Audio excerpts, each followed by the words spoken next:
families, and I have questions. Everyone has questions, and you are the person that is going to debunk, demystify, and help us answer things. But first, my intro, high-profile intro. Entrepreneurs in quarantine. I've traded my suit to grow a beard and take care of my children while my wife goes to work. And I've embraced the new lifestyle. How are you embracing your stay-at-home quarantine status?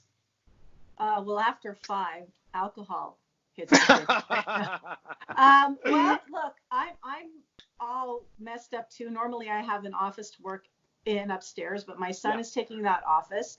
My daughter is working in her room. Our extra room, my husband's working in. As I mentioned to you, we have an 18-year-old living with us now. I've set up here. I'll turn here. I don't know if you can see another working station. We have an old PC that we set up for him. He's not here yet. He's on a bike, right? And then behind me now my printer is there. I'm in the kitchen. There you go. There's backgammon. Like I'm. Yeah, this is you have a co-working space with your son. This is what it's become. Yep, exactly. I love it. Stephanie Erickson, who are you? What do you do for work? And what are you passionate about? Who am I? I won't get into that. That's a very deep question. I think you're talking about my work. Family caregiving expert. I'm a social worker, a clinical licensed social worker in Quebec and California. And the last 15 years, I've been working with seniors, most of whom have dementia, and their family members as a clinician, evaluating cognitive capacity, and also as an advocate. So you're a Cali girl. You're also licensed, in Cali. And one of the things that you're known for, besides the trapeze that you're passionate about, is making sure that families are safe and that seniors are cared for and that they're getting the right attention, both on a political level and really on the front line level, because you're the one who's being called in by families. Tell us how all of that has been literally turned on its head with what we're going through. Well, I'm being asked to go in, but I can't. So my whole business is at a standstill, but my heart is breaking because I'm still getting the calls and there's absolutely nothing I can do.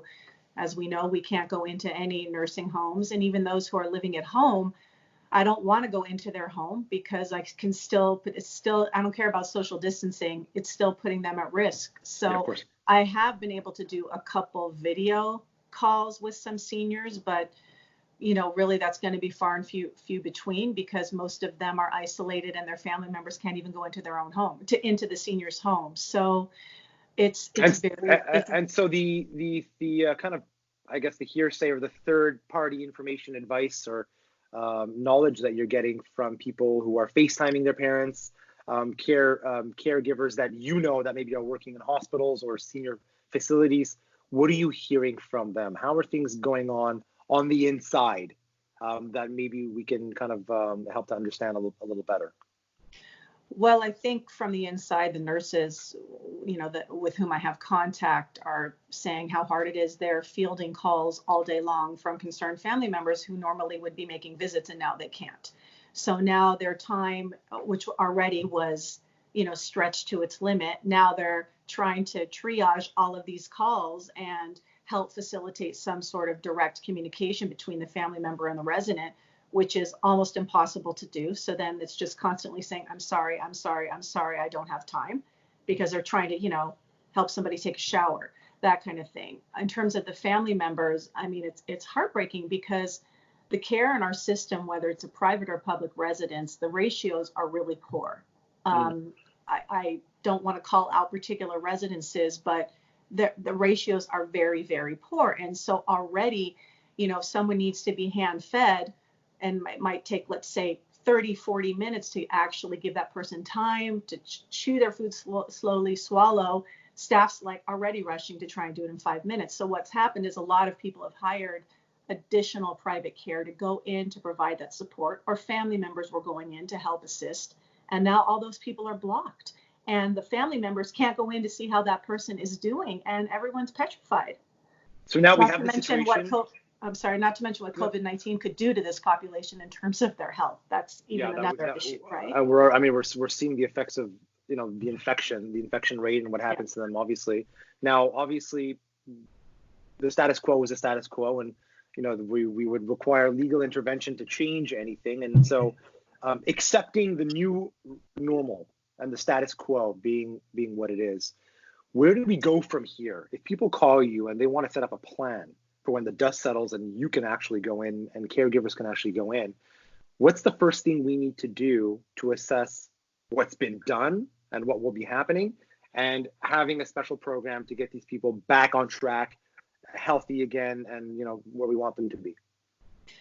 I mean, as a social worker, there's not much more that I can do on a larger level. I think you started your question with talking about legal steps, and I think that's what it's going to come down to. Is I think legal action needs to be taken. I would love to see. We had a little exchange going on a couple days ago about a large class action, which could have been taken up prior to this whole situation. Sure. But it's just highlighting now how little. See, told you, kid is coming home. There he is. It's just highlighting what we already knew, was that family members and paid private caregivers and companions are being used to supplement care. And now it's highlighted. It's very clear that care is lacking because we have these additional numbers. In my mind, we need to take legal action to have the government step up, take responsibility, and change the ratios.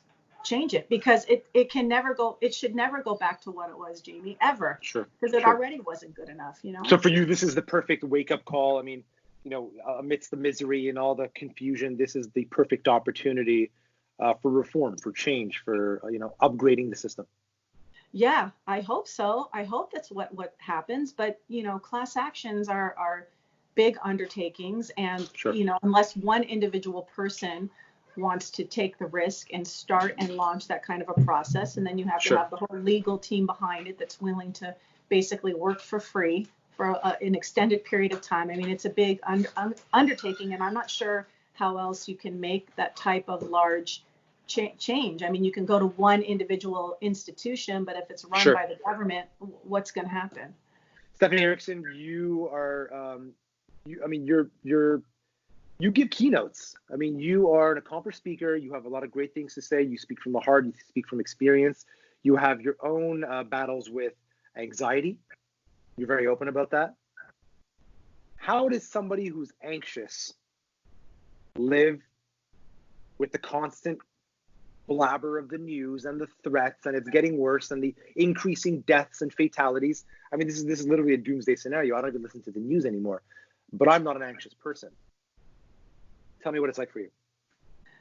Jamie, I am hanging on by a thread in most moments. I mean, I'm very fortunate to have a husband who's not anxious at all, and he doesn't go to the worst case scenario. So that is calming for me to have someone like that in the house. But all my worst fears that I was already having are true. By the way, my house was already stacked with toilet paper and wipes and masks. Are you selling this? Are you Hell selling toilet no. paper?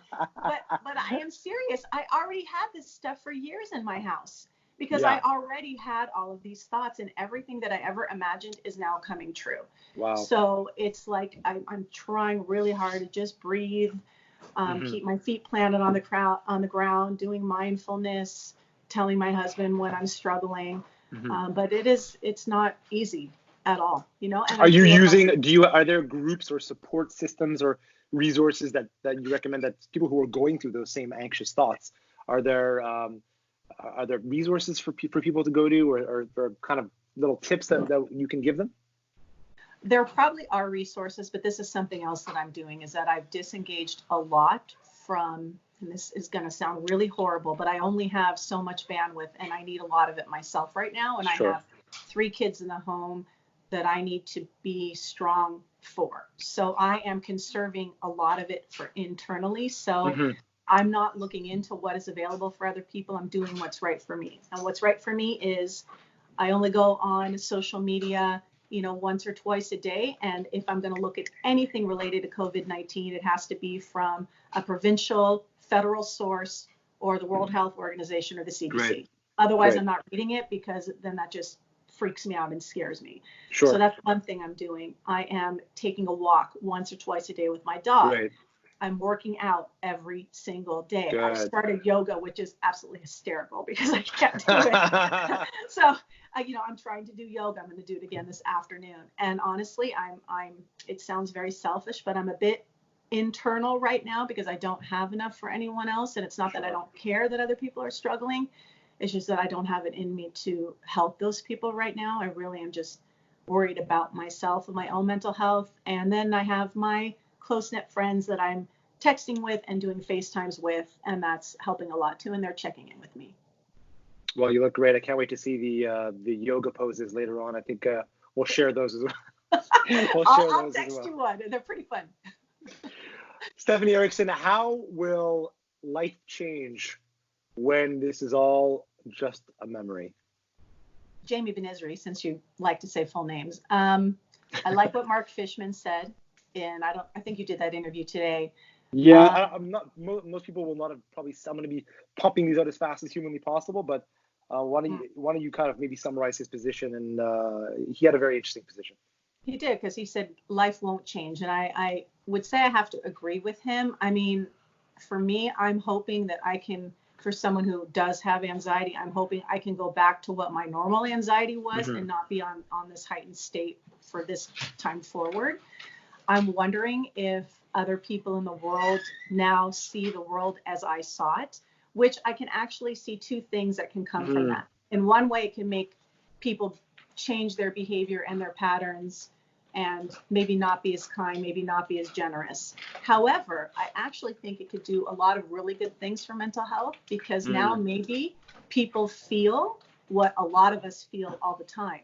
So maybe there'll be more compassion and more empathy towards people who have mental illnesses, because we're all kind of developing them simultaneously. Yeah. That's amazing. You know, I'm going to probably have to write a book after all these interviews. The most incredible thing is that I think almost every single guest on Entrepreneurs in Quarantine have talked about empathy, have talked about a heightened sense of empathy, and how people are more forgiving, more generous, more compassionate towards one another. And so empathy is kind of the catch-all phrase for all that stuff that keeps coming back over and over again. So I think you nailed it.